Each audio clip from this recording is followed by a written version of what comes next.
In this tutorial, I will show you how I use the healing brush and patch tool. The healing brush, in my opinion, has been one of the most helpful tools ever added to Photoshop. I think it has revolutionized the art of retouching to some degree.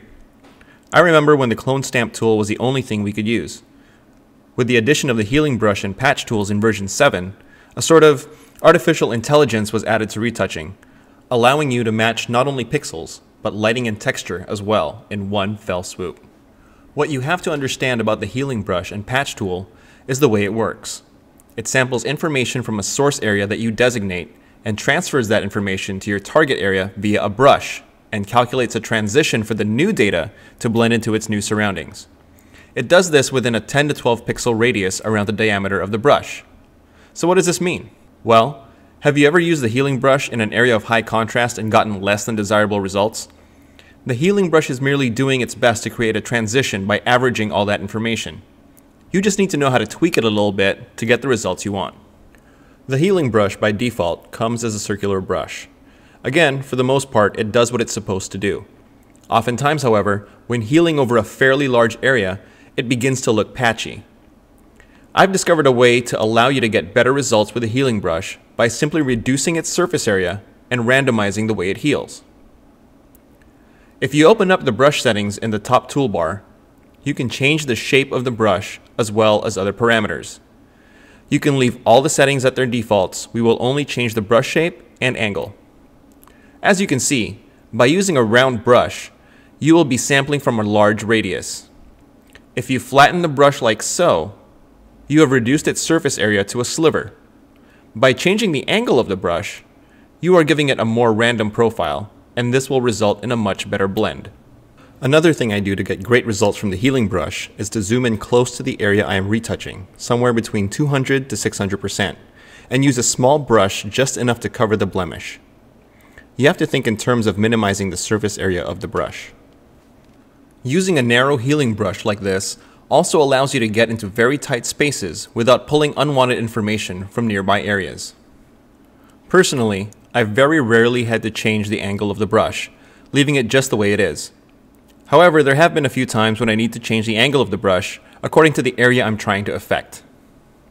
If you want to make multiple brushes and save them as presets, by all means do so. It makes retouching so much easier and more efficient.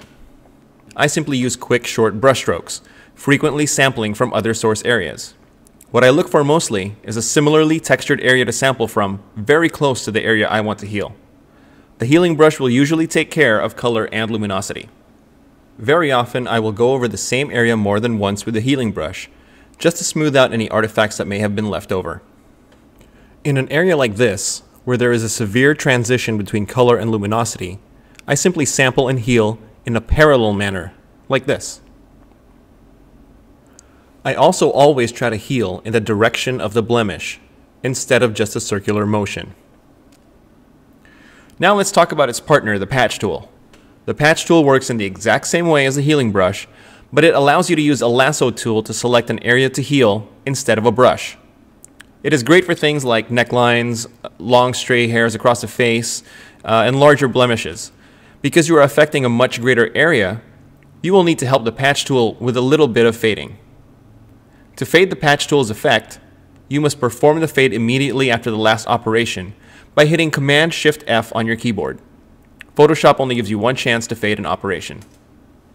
CS5 has brought a new improvement to the healing brush, giving it a content-aware function which proposes to do all the work for you in a single stroke.